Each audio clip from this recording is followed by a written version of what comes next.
안녕하세요. 저는 멀쩡한 가정 안에서 혼자서 흙탕물을 잔뜩 일으키는 사람을 알게 된 40대 여자입니다. 가족 구성원이 모두 다 좋은 사람이어도 한 명이 문제가 많으면 가족 전체가 피해를 입을 수밖에 없더라고요. 저희 가족 안에서 항상 문제를 일으키는 그 주인공은 바로 저희 시모인데요. 다시는 그러지 마셨으면 하는 마음에 사연을 써보게 되었습니다. 그럼 잘 들어주셨으면 좋겠습니다. 전 어릴 때부터 바닷가 마을에 살았습니다. 저희 아빠는 어부셨는데 아빠가 잡아오는 고기로 엄마가 회도 떠주고 매운탕도 끓여주시곤 했어요. 맨날 먹는 생선 요리인데도 그게 그렇게 맛이 있더라고요. 저희 아빠도 엄마가 끓인 매운탕에 소주 한잔하는 걸 그렇게 좋아하셨답니다. 이야, 역시 땀 흘린 뒤에 먹는 이 매운탕이 최고네, 최고야. 당신 이 정도면 식당에도 되겠어. 이거 우리 가족끼리만 먹기 너무 아까운데? 아빠가 그렇게 얘기하자 당시 초등학생이었던 제 남동생이 이러더라고요. 엄마가 식당 하면 바빠져서 우린 이제 못 먹는 거 아니에요? 난 평생 엄마가 끓여주는 매운탕이랑 엄마가 떠주는 회 먹고 싶은데. 그나저나 아빠, 내일도 고기 많이 잡아오세요. 아셨죠? 그렇게 시간이 지나 제가 고등학생이 되었을 무렵부턴 저희 엄마가 아빠가 잡아온 고기로 횟집을 운영하기 시작했어요. 한 번은 일을 도와드리려고 횟집에 갔는데 어떤 손님이 일행들이랑 같이 우르르 들어오니까 저희 엄마가 가서 밝게 인사를 하시더라고요. 어머, 또 오셨네요. 지난번에 와서 광어랑 우럭 드시고 가신 분 맞으시죠? 그때 회도 회인데 매운탕이 그렇게 맛있다고 밥 2공기씩 드셨잖아요. 이야, 사장님 기억력도 좋으시네. 안 그래도 그때 먹어보니까 회도 신선하고 매운탕도 참 얼큰한 데다 가격도 괜찮길래 이번엔 직장 동료들 데리고 왔습니다. 오늘도 아마 매운탕에 밥 2공기 뚝딱 먹고 갈 것 같네요. 손님이 그렇게 말씀하시자 엄만 감사하다며 서비스를 팍팍 드리겠다고 하시더군요. 장사 시작한 지 얼마 안 됐는데도 단골이 생기는 걸 보면서 저까지 기분이 좋았답니다. 저희 엄만 횟집에서도 정말 열심히 일하셨지만 일주일에 단 하루 쉬는 날에도 절대 집에서 가만히 계시지 않았어요. 꼭 쉬는 날마다 양로원이나 보육원에 봉사활동을 가시더라고요. 엄마, 일주일에 겨우 하루 쉬는데 집에서 편하게 좀 누워 계셔야 되는 거 아니에요? 아유, 난 천성이 빨빨거리고 돌아다니는 성격이라 그런지 집에 가만히 앉아서 쉬는 건 도저히 못하겠더라.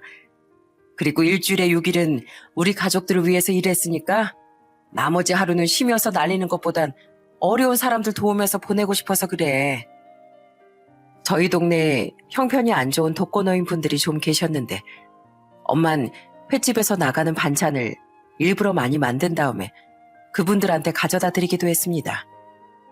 게다가 가끔 그분들을 횟집에 초대해 식사를 대접하시기도 했어요. 돈만 생각했으면 절대 그러지 않았을 텐데 저희 엄마는 항상 그렇게 남들한테 베풀고 사시는 좋은 분이었어요. 그래서 저도 항상 저희 엄마를 존경하면서 살았답니다. 그렇게 시간이 흘러 저는 대학을 졸업하고 공무원 시험에 도전해 합격하게 되었어요. 그리고 제 남동생도 평범한 직장에 취업을 하게 되었죠. 그렇게 공무원 생활을 하던 중 제 나이 20대 후반이 되었을 때 저희 집안에 생각지도 못했던 그림자가 드리우고 말았습니다. 그때까지도 계속 고기잡이 일을 하시던 저희 아빠가 어느 날부터 자꾸 속이 더부룩하고 소화가 안 된다고 하시는 거예요. 여보, 미안한데 나 오늘은 밥을 못 먹을 것 같아. 요즘에 자꾸 입맛도 없고 속이 더부룩하네. 며칠 전에 먹은 밥이 취했나? 처음엔 그냥 단순한 소화불량인 줄 알았습니다. 그런데 하루는 고기잡이 일이 끝나고 집에 돌아온 아빠가 갑자기 속이 뒤집어질 것 같다고 하시더니 화장실로 달려가 오바이트를 하시는 거예요. 아빠 말론 배멀미인 것 같다고 했는데 평생 어부로 사셨던 분이 갑자기 배멀미를 하는 게 말이 안 되잖아요. 그 모습을 본 저희 엄마도 이상하다고 생각하셨는지 아빠한테 이러시더라고요. 배를 하루 이틀 탄 사람도 아닌데 갑자기 배멀미는 무슨 배멀미야. 당신 진짜 몸에 이상 있는 거라니까. 괜찮다고 그렇게 고집 부리지 말고 얼른 나랑 병원 가. 얼른. 그렇게 아빤 엄마의 손에 이끌려 병원을 가게 되었어요. 그리고 병원에서 이것저것 검사를 많이 한 결과 위암이라는 충격적인 진단을 받고 말았습니다. 평생 건강하셨던 저희 아빤 본인이 위암이라는 걸 믿기 어려웠는지 주저앉아 눈물을 흘리시더라고요. 말도 안 돼. 난 평생 가족들 위해서 열심히 일한 것밖에 없는데 하필이면 왜 내가 암에 걸렸냐고. 여보, 걱정하지 마. 의사가 수술하고 항암 치료하면 좋아질 수 있다잖아. 내가 옆에서 많이 도와줄 테니까 힘내보자. 어? 항상 강인했던 저희 아빠가 충격을 받아 오시는 걸 보고 저도 가슴이 찢어지는 줄 알았습니다. 그 후 아빠는 고기잡이 일을 그만두시고 치료에만 전념하셨어요. 엄만 아빠가 나을 수 있도록 옆에서 지극정성으로 챙겨주시더라고요. 엄마가 무엇보다도 제일 먼저 한 건 바로 아빠가 숨겨놓은 담배를 다 찾아서 버리는 일이었어요. 내가 알아보니까 위암에 담배가 그렇게 안 좋다고 하더라고.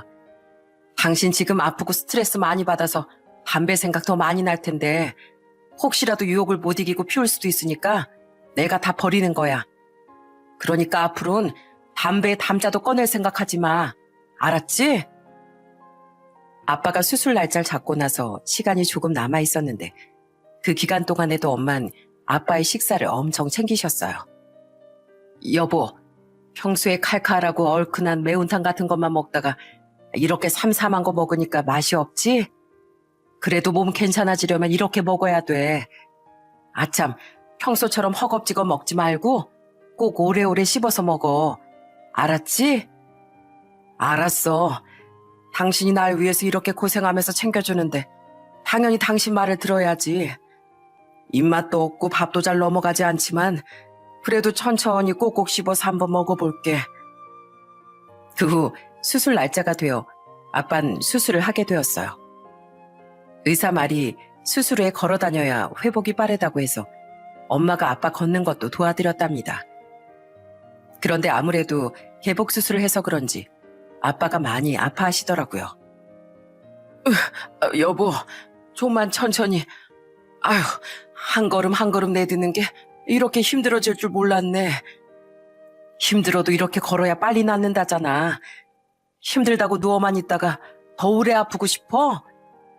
난 당신 하루라도 빨리 기운 차렸으면 좋겠어. 그러니까 우리 조금만 더 힘내보자. 알았지? 알았어, 여보. 내가 당신을 위해서라도 꼭 건강해질게. 다시 건강 되찾아서 우리 집 가장 역할 톡톡히 할 거야. 그 후 아빠는 퇴원을 하고 병원을 왔다 갔다 하면서 항암 치료를 받게 되었습니다. 그런데 항암 치료 부작용으로 자꾸 구토감이 올라온다고 하시더라고요. 엄만 그런 아빠가 걱정되셨는지 어디서 알아보고선 생강차를 따뜻하게 끓여주시더라고요. 여보, 우리 단골 손님 중 한 분이 얘기해 주셨는데 자기 아는 사람이 항암 치료할 때 이 생강차 도움을 그렇게 많이 받았다고 하더라고. 그래서 한번 끓여봤는데 따뜻할 때 한 모금씩 마셔봐. 그런데 엄마의 정성스러운 간호 덕분이었을까요? 어느 정도 시간이 흐르자 아빠가 이젠 일상생활이 가능해질 정도로 몸이 좋아지셨습니다. 아직 완치 판정을 받은 건 아니었지만 그래도 예전에 비하면 정말 건강을 많이 되찾으셨어요. 그러자 아빠는 집에 있는 게 심심하다면서 엄마네 횟집에서 같이 일을 하기 시작하시더군요. 아빠는 횟집에서 일을 하기 시작한 이후로 힘든 내색은커녕 오히려 더 즐거워하시더라고요. 강이야, 오늘 우리 식당에 손님이 얼마나 많이 왔는 줄 아니? 역시 네 엄마한테 횟집 하라고 하길 잘했다니까.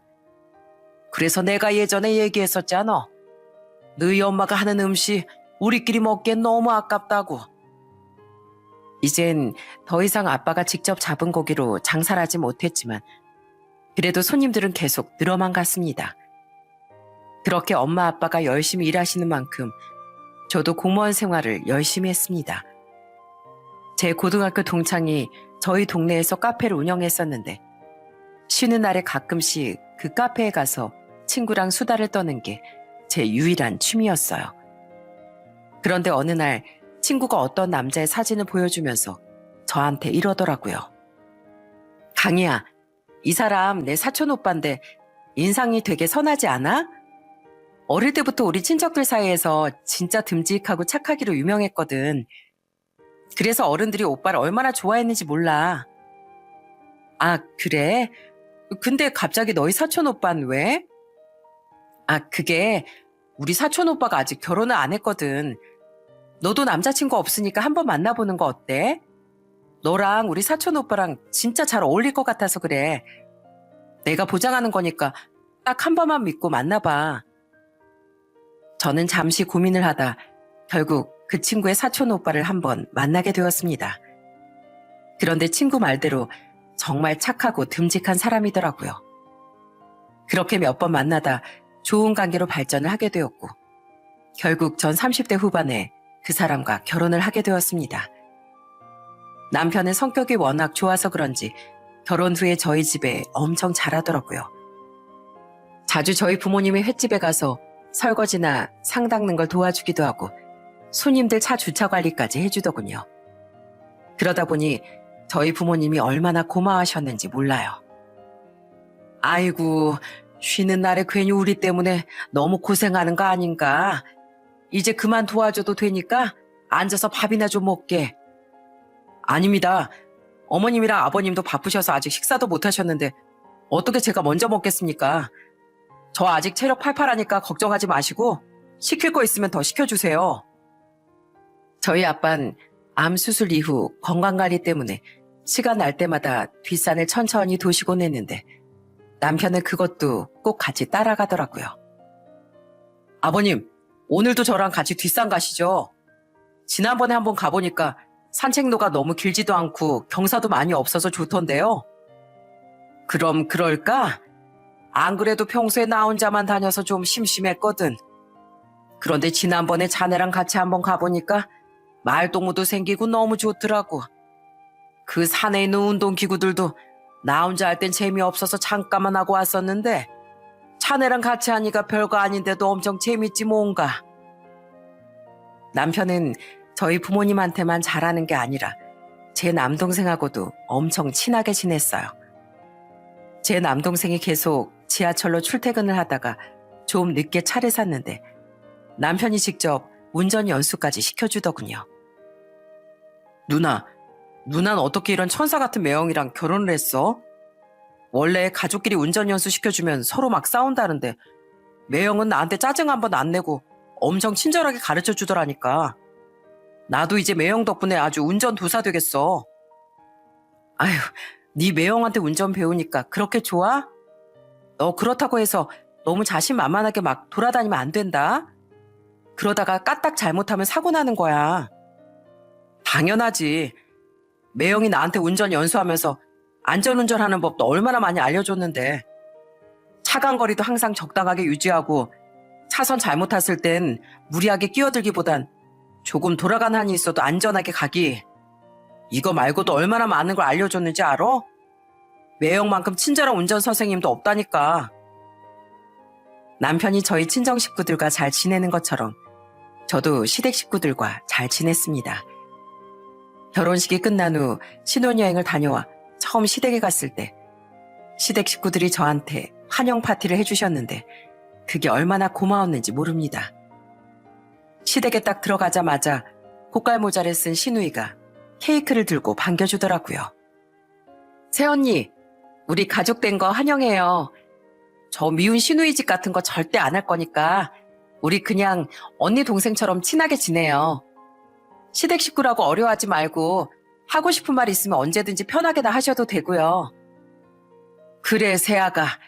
나도 앞으로 널 딸처럼 생각할 테니까 너도 날 그냥 아버지처럼 편하게 생각해라. 괜히 시부모라고 싫은 거 싫다고 말도 못하고 참기만 하는 거 나 너무 싫다. 남의 집 귀한 딸이 우리 가족이 되어줬는데 우리가 너한테 스트레스 주고 불편하게 할 수는 없지 않니? 시아버지가 그렇게 말씀하시자 이번엔 옆에 있던 시모도 저한테 이러시더라고요. 그래, 우리가 그렇게 꽉 막힌 사람들 아니니까 시댁이라고 벽칠 생각하지 말고 편하게 지내자꾸나. 나도 너처럼 참하고 예쁜 며느리 얻으니까 너무 기분이 좋구나. 그렇게 그날은 다 같이 환영 파티도 하고 저랑 남편이 신혼여행 갔다가 사온 선물도 시댁 식구들한테 드리고 정말 즐거운 시간을 보냈답니다. 그 이후에도 제가 시댁에 갈 때마다 시댁 식구들이 저한테 얼마나 잘해주셨는지 몰라요. 특히 시아버지가 절 참 예뻐해 주셨답니다. 그런데 항상 인자하신 시아버지와는 다르게 시모한텐 되게 의외의 면이 있더라고요. 하루는 제가 시모의 옷을 사간 적이 있었는데 시모가 그걸 입어보더니 저한테 이러시는 거예요. 예, 나 이 옷 진짜 잘 어울리지 않니? 나도 이런 예쁜 옷 잘 입는데 네 시아버진 이런 거 사줄 센스도 없더라고. 에휴, 솔직히 내가 네 시애비 따라서 이런 촌동네로 와서 인생 망치고 살지만 나 원래 세련된 서울 사람이었어. 사실 시댁이 저희 친정과 같은 군단위 마을에 있었거든요. 그런데 시모는 자기가 원래 시골 사람이 아니라 서울 사람이었다며 저한테 옛날 사진까지 보여주셨어요. 이것 좀 봐라. 나 젊었을 때 사진인데 진짜 쭉쭉 빵빵하고 예쁘지 않니? 내가 이때 서울 남자랑 결혼했으면 지금 이렇게 구질구질하게 안 살고 부잣집 사모님으로 살고 있을 거다. 나같이 세련된 서울 여자를 네 시애비가 낚아채는 바람에 내가 이러고 살고 있는 거야. 그러자 그 얘기를 듣고 있던 시아버지가 한마디 하시더군요. 세련된 서울 여자는 개뿔. 서울 남자가 당신 데려갔으면 아마 진즉에 다리 밑에 버렸을 거다. 당신같이 사고치고 사는 여자 나 아니면 어떤 남자가 참고 살아? 참나? 아니 내가 무슨 사고를 그렇게 쳤다고 그래요? 무슨 사고를 쳤는지 내가 우리 며느리 앞에서 다 얘기해줘. 당신 예전에 갯돈 들고 날라서 감방 들어갈 뻔할 때 내가 그 돈 다 갚아줘서 겨우 감방 신세 면했지? 그것뿐만 아니라 사친도 심해가지고 맨날 다른 집 옆에 애들과 비교하면서 이거 사달라 저거 사달라 했잖아. 게다가 당신이 언제 한번 제대로 일이나 해본 적이 있어? 식당 일이라도 하라고 해도 하루 이틀이라면 힘들다고 그만두는 사람이 뭔 서울 남자 타령을 하고 있어? 사실 전에 남편한테 시모에 대한 얘기를 약간 듣긴 했었는데 시아버지한테 들어보니까 젊었을 때 시모가 참 사고를 많이 치고 사신 것 같더라고요. 그래도 어느 순간부턴 시아버지한테 경제권을 다 뺏기셔서 더 이상 사고를 치지 않으셨대요. 그런데 제가 결혼 생활하면서 보니까 시모가 말 한마디를 할 때도 참 믿게 하시는 스타일이더군요. 하루는 시댁에 갔는데 시모가 저한테 이러시는 거예요. 예, 너 지난주에 또 우리 아들이랑 같이 안사돈의 횟집에 일 도와주러 갔다며? 세상에 널리고 널린 게 횟집인데 손님이 뭐 그렇게 많다고 허구한 날 도와드리러 가니? 어머, 어머님, 저희 엄마네 횟집 손님 엄청 많아요. 맨날 만석이라서 줄 서서 기다리시는 분들도 있는데요. 그래서 저희가 쉬는 날이라도 조금 도와드리려고 가는 거예요. 참, 너 지금 너희 엄마 장사 잘 된다고 자랑하는 거니?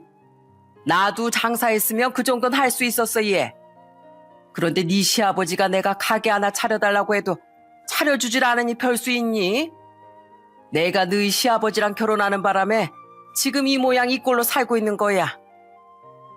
그런데 시모가 그렇게 얘기하자 옆에 있던 저희 남편이 한숨을 푹푹 쉬면서 이러더라고요. 어머니, 왜 맨날 아버지 잘못으로 몰고 가세요? 그리고 일하는 걸 그렇게 싫어하시는 분이 어떻게 식당을 하신다는 거예요?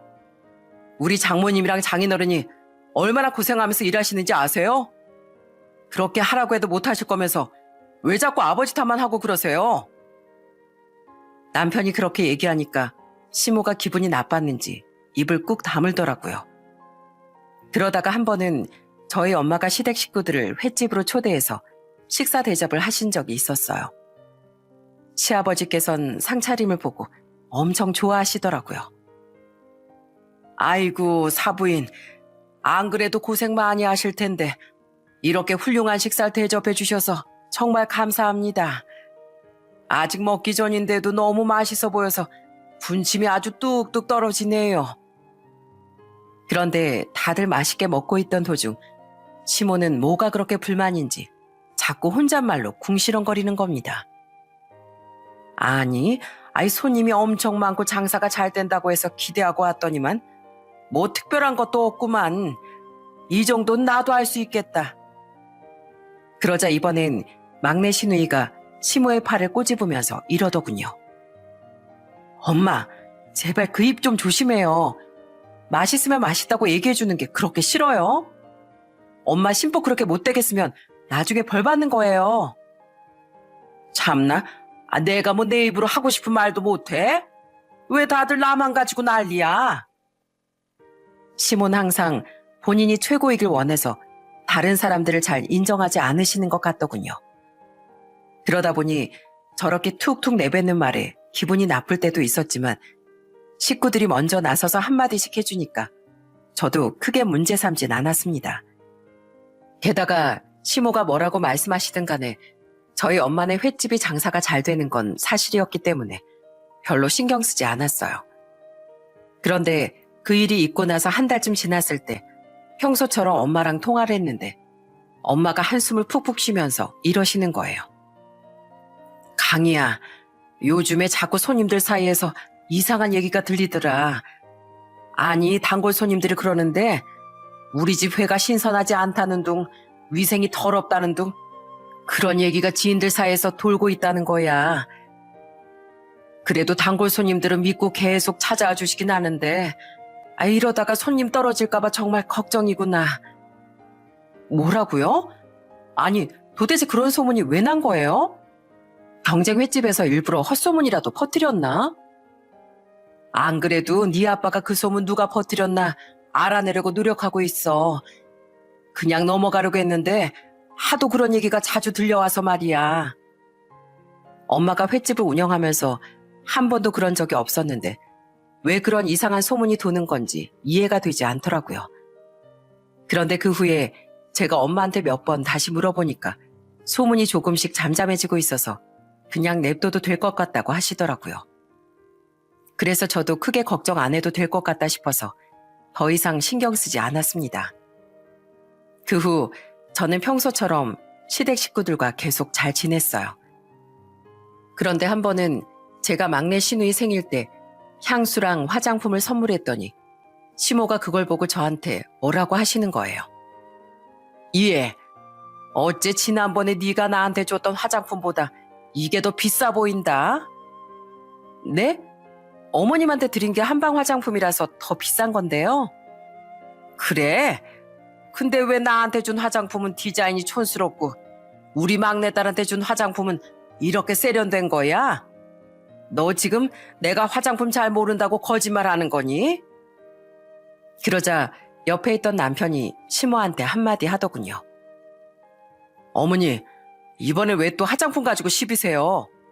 이 사람이 그때 어머니 화장품 사드린다고 몇 날 며칠 골랐는 줄 아세요? 화장품 가게 가서 테스트도 다 해보고 제일 좋은 걸로 사드린 거예요. 자꾸 그러실 거면 그냥 다음부터 이 사람 보고 어머니 생신 선물을 사지 말라고 할게요. 아니 뭘 또 사지 말라고 그래. 아니면 아닌 거지. 너도 참 유난이다. 그런데 시모는 그 이후에도 자꾸만 저를 불편하게 하시더군요. 특히 저희 엄마가 운영하는 횟집에 너무 관심이 많으셨어요. 한 달 매출이 얼마냐, 직원들 월급은 얼마씩 주냐, 꼬치꼬치 물어보시더군요. 제가 운영하는 게 아니라서 잘 모른다고 얘기하니까 저희 엄마한테 물어보고 말해달라길래 그건 안 된다고 했습니다. 그런데 한 번은 남편이 저희 엄마를 따라서 봉사활동을 갔다가 그게 너무 좋았다고 시댁에 얘기한 적이 있었는데 시모가 그걸 듣고선 저한테 이러는 거예요. 아니, 안 사돈 얼마나 시간과 돈이 남아돌길래 쉬는 날마다 봉사활동하고 반찬을 퍼주고 있으시다니. 그럴 돈 있으면 모르는 사람들한테 쓰지 말고 차라리 나한테 퍼주라고 해라. 내가 이 총구석으로 시집오는 바람에 젊은 시절 다 날리고 빚 갚느라 돈도 하나 못 모으고 수중에 이렇게 돈 한 푼 없잖니. 이 정도면 내가 불우이웃 아니냐? 어머님, 저희 엄마 시간이랑 돈이 남아돌아서 그러시는 거 아니에요. 어려운 사람들한테 뭐라도 하나 더 나누고 싶어서 그렇게 하시는 거라고요. 그리고 어머님은 지금 사지 멀쩡하고 몸도 건강하시지만 세상에 몸이 아파서 일 못하시는 분도 얼마나 많은 줄 아세요? 저희 엄마가 도와드리는 분들은 다 그런 분들이란 말이에요. 그러자 이번엔 저희 시아버지도 시모한테 버럭 화를 내시더군요. 당신은 진짜 생각하는 게 글러먹었어. 당신이 총구석으로 시집와서 돈 한 푼 없는 게 아니라 다 당신이 자초해서 그렇게 된 거잖아. 여태까지 우리가 빚 갚은 거 다 당신이 만든 빚인 거 몰라? 매번 이렇게 시아버지한테 구박을 받으시면서도 왜 자꾸 그런 이상한 소리를 하시는지 모르겠더라고요. 아마 평생 그렇게 살아오셔서 성격을 고치기 힘드신 것 같았어요. 그렇게 결혼 생활 하다가 저는 임신을 하게 되었습니다. 제 임신 소식에 양가 부모님이 엄청 좋아하셨는데 특히 시아버지가 무척이나 기뻐하셨어요. 며느라, 너 뭐 갖고 싶은 거 없니? 아니면 내가 용돈이라도 좀 줄까? 그러자 이번에도 시모가 툴툴거리면서 이러는 거예요. 나한텐 돈 없다고 하더니만 며느리한테 줄 용돈이 있나 보지? 그럴 돈 있으면 나한테나 좀 줘봐. 왜 마누라 나 몰라라고 며느리만 챙겨? 당신은 제발 조용히 좀 해. 우리 며느리가 임신했지 당신이 임신했어? 하여간에 욕심만 많아가지고선. 그렇게 전 양가 부모님들의 사랑을 듬뿍 받으며 하루하루 저희 아이가 세상에 나올 날을 기다렸답니다. 그렇게 제가 임신 7개월쯤 됐을 때 저희 둘째 시누이가 결혼을 한다고 하더군요. 그래서 무슨 선물을 해줄지 고민을 하고 있었는데 어느 날 갑자기 저희 엄마한테 전화가 오더니 저한테 이러시는 거예요. 강희야, 너희 둘째 시누이 결혼한다며? 사돈들께서 둘째 딸 결혼시키느라 신경 쓸 게 많겠더라. 우리 둘째 시누이 결혼하는 걸 엄마가 어떻게 알았어요? 어떻게 알긴. 안사돈이 나한테 직접 얘기해 주시더라. 안사돈이 심심하신지 가끔 나한테 연락하실 때가 있거든. 저는 시모가 저희 친정엄마와 연락하고 지내는지도 몰랐는데 둘째 시누이의 결혼 소식을 직접 알리셨다는 얘기를 듣고 되게 의외라는 생각이 들었습니다. 그냥 주변에 친구가 별로 없으시다 보니 저희 엄마랑 친하게 지내고 싶으신가 보다 하고 생각했어요. 그렇게 둘째 시누이는 결혼 준비를 시작하고 저도 아들을 낳게 되었습니다.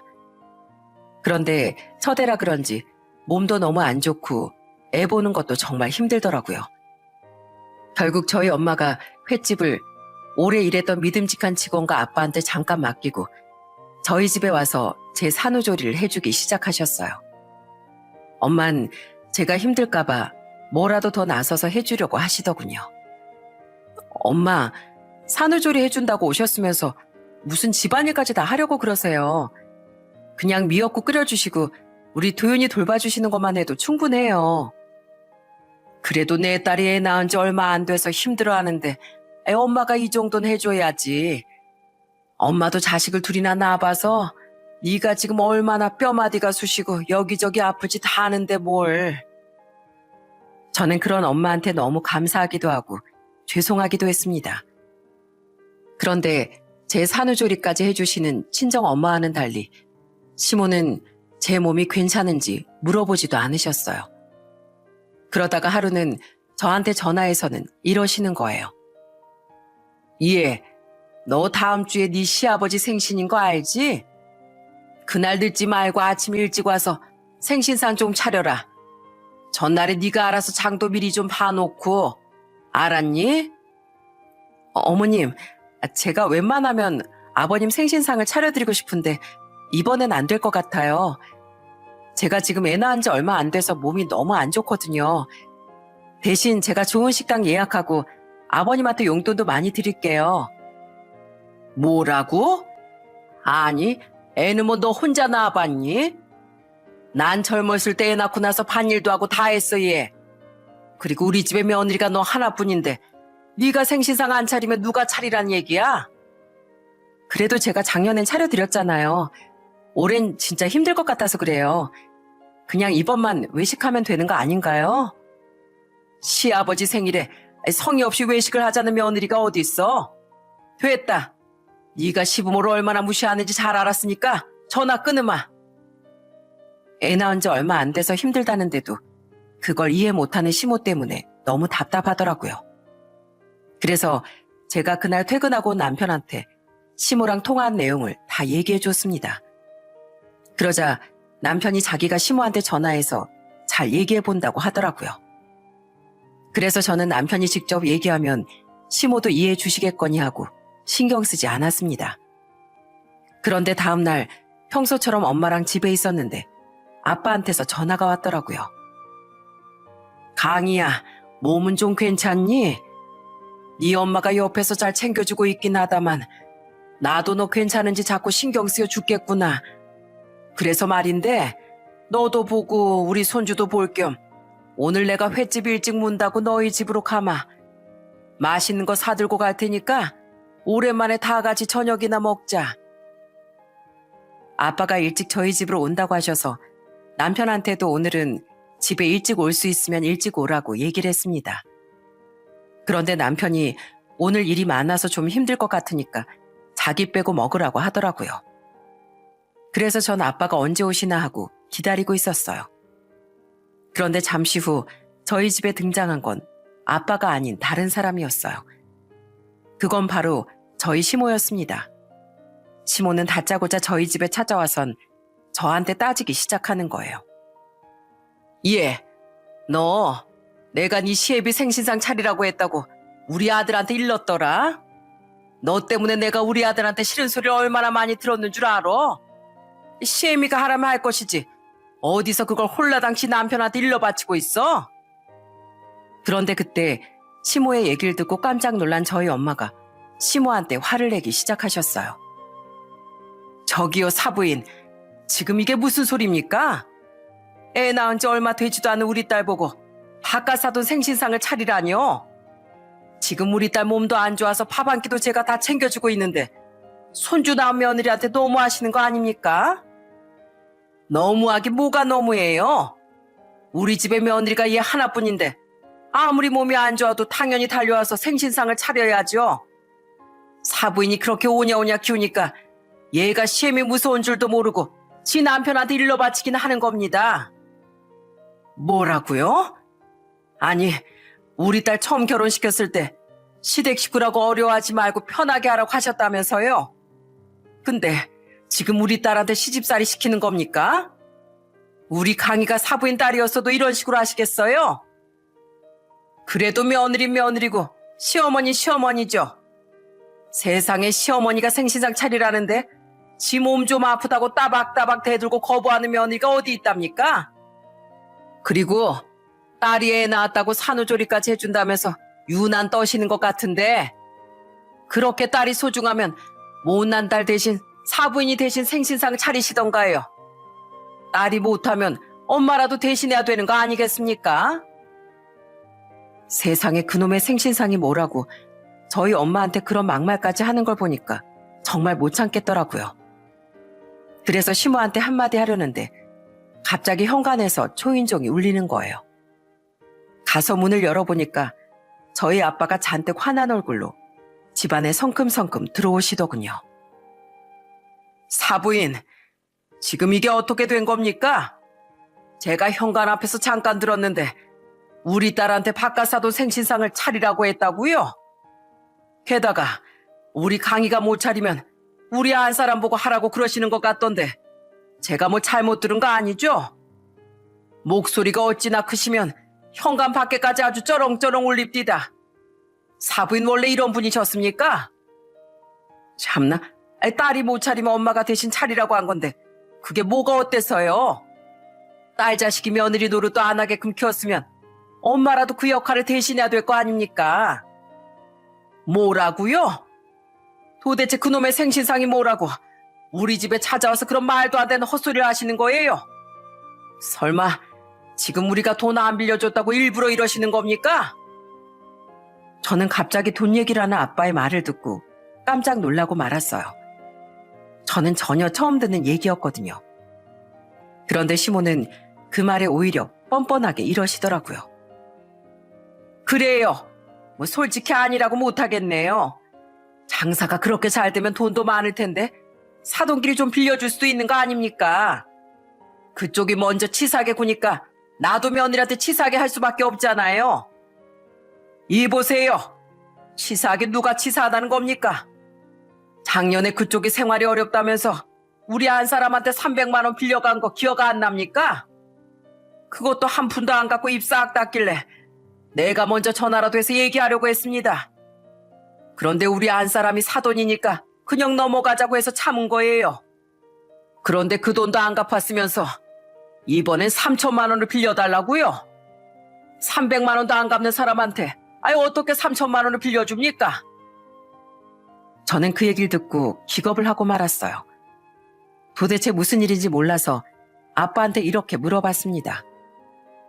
아빠, 이게 다 무슨 소리예요? 어머님이 작년에 300만 원 빌려갔다가 안 갚은 건 뭐고 이번에 3천만 원 빌려달라고 한 건 뭔데요? 작년에 생활비가 너무 부족하다고 해서 네 엄마가 300만 원 빌려줬단다. 그런데 이번엔 너희 둘째 시누이 결혼하는데 혼수해갈 돈이 없다면서 글쎄 3천만 원을 빌려달라고 했다지 뭐니. 그런데 너희 엄마가 딱 잘라서 거절하니까 지금 이렇게 너한테 화풀이하고 있는 거야. 뭐라고요? 정말 그런 일이 있었단 말이에요? 그래. 그리고 내가 그것만 있었으면 말을 안 하지. 너 작년에 우리 횟집에 안 좋은 소문 돌았던 거 알지? 내가 단골 손님들 통해서 누가 그런 소문을 퍼뜨렸나 알아보니까 바로 너희 시어머니가 퍼뜨렸다더구나. 솔직히 그때도 엄청 화났었는데 그래도 우리가 사돈이니까 한번 눈 감고 넘어간 거야. 세상에, 그때 그 헛소문을 퍼뜨린 게 저희 시모였다니. 저는 뒤통수를 맞은 기분에 머리가 얼얼하더군요. 그런데 저희 아빠가 그렇게 얘기하니까 시모가 발뺌을 하기 시작하는 거예요. 이 보세요. 제가 무슨 헛소문을 퍼뜨렸다는 겁니까? 증거 있어요? 증거 있냐고요? 예, 있습니다. 이미 증인들도 다 있고요. 그쪽이 여러 사람들한테 문자로 헛소문 퍼뜨린 것도 다 가지고 있습니다. 내가 웬만하면 사돈이라서 그냥 넘어가려고 했는데 오늘 이렇게까지 하는 거 보니까 도저히 못 참겠네요.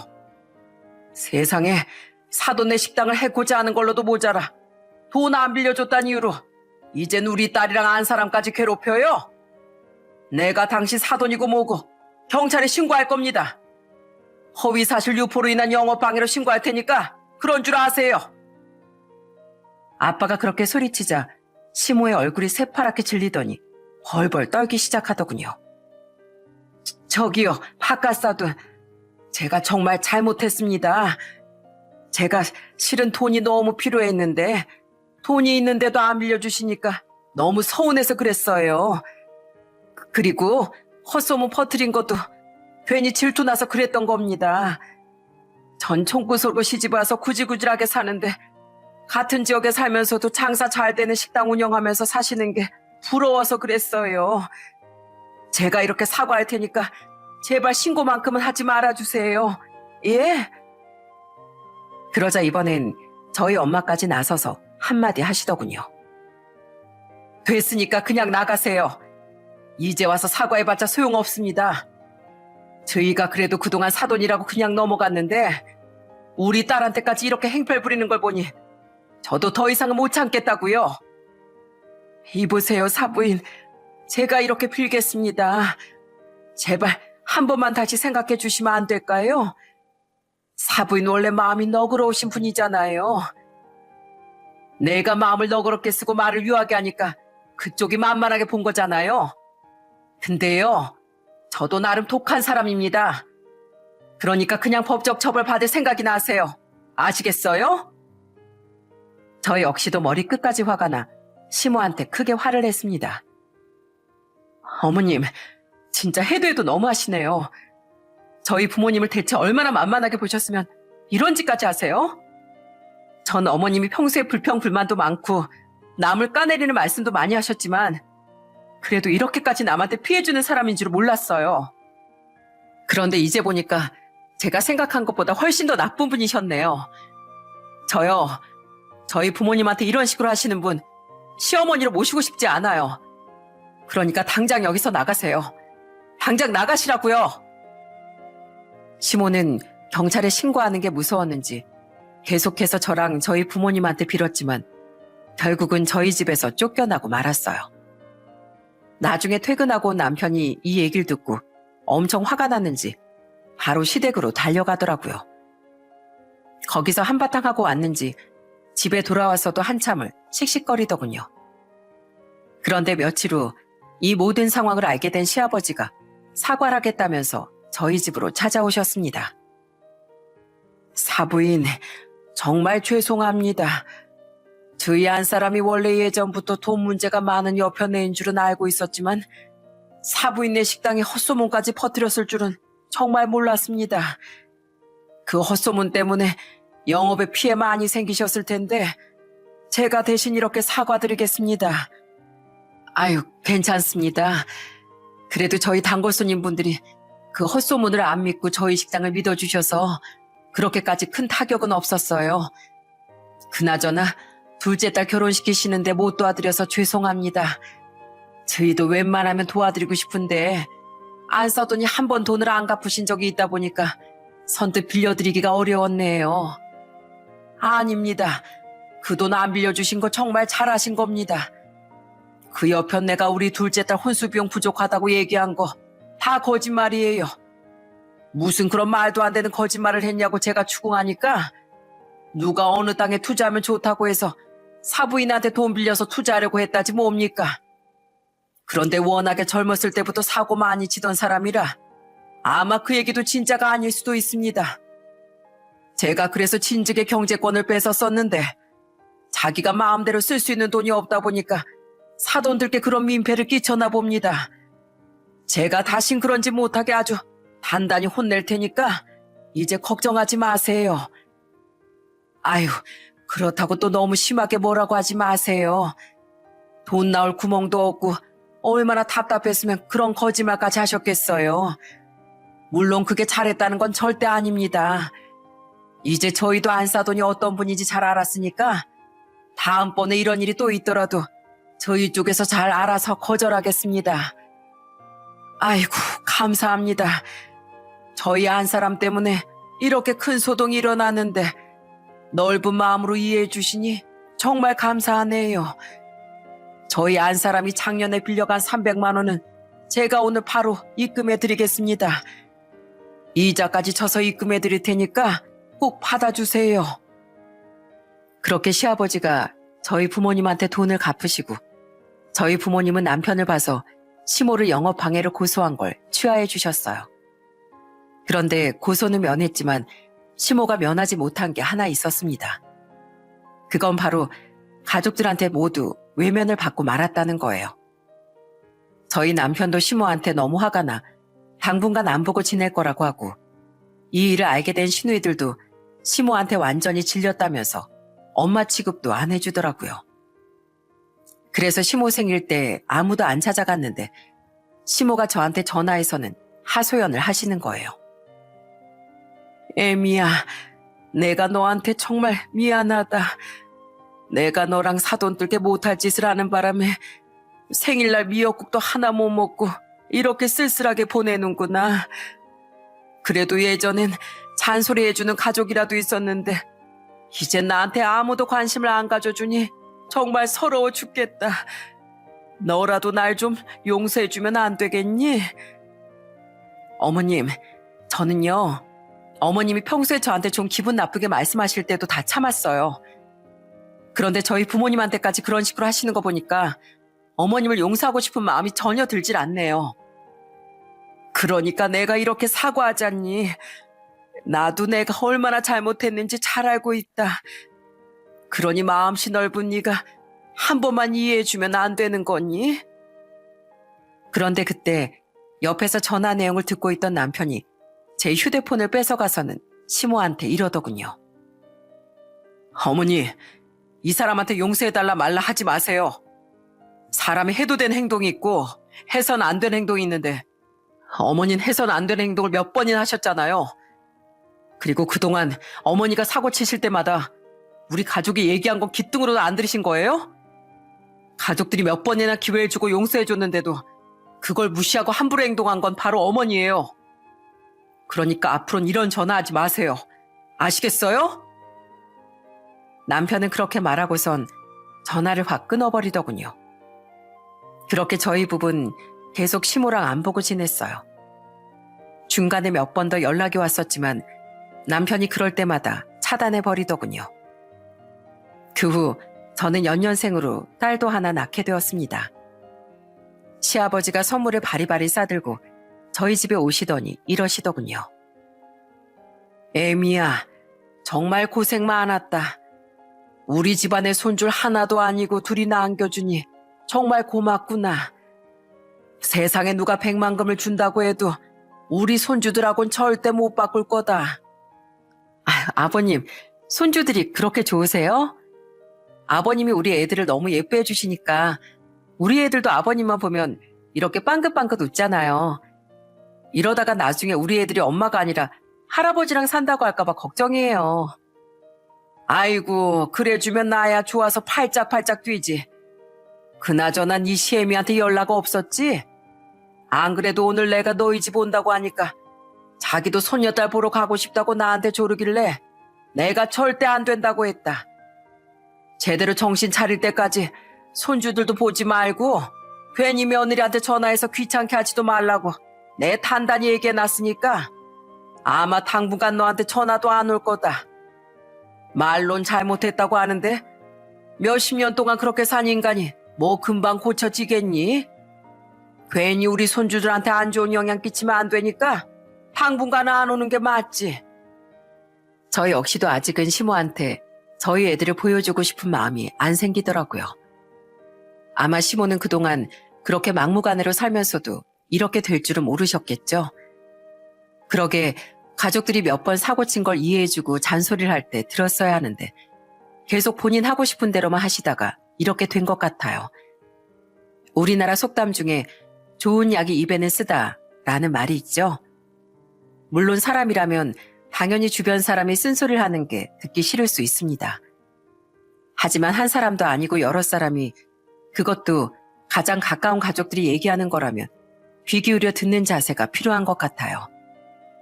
원래 사람은 자기 자신을 객관적으로 바라볼 수 없기 때문에 그런 쓴소리를 통해 자신을 반성하고 고쳐나가면서 좋은 사람이 될 수 있는 거잖아요. 그런데 저희 시모는 그런 기회가 많이 있었는데도 쓴소리를 받아들이지 못해서 결국엔 가족들한테 외면까지 받고 말았네요. 저는 앞으로 애들을 키우면서 남에게 피해를 주지 않고 잘못한 점은 반성할 수 있는 아이들로 키우고 싶습니다. 그런 바른 사람으로 자라야 주변 사람들도 좋고 저희 애들한테도 좋은 거니까요. 아직 저도 완벽한 엄마가 아니라 공부할 것도 많고 앞으로 애들을 키우면서 인내할 것도 많겠지만 저희 애들을 좋은 사람으로 키우기 위해 감내할 자신이 있습니다. 저희 부모님이 그러셨던 것처럼 저도 애들을 위해서 최선을 다할 거예요. 여러분, 혹시라도 가족들 중에 저희 시모처럼 잘못된 행동을 하는 사람이 있다면 꼭 진심을 다해 잘못을 짚어주세요. 물론 그런다고 해서 다 고쳐지는 건 아니겠지만 적어도 고칠 수 있는 기회만큼은 줄 수 있는 거잖아요. 그럼 제 사연을 들으시는 모든 분들의 가정이 평안하게 바라며 이만 제 이야기를 마치도록 하겠습니다. 요즘 날씨가 너무 추워지고 있는데 다들 감기 조심하시고요. 끝까지 들어주셔서 정말 감사합니다.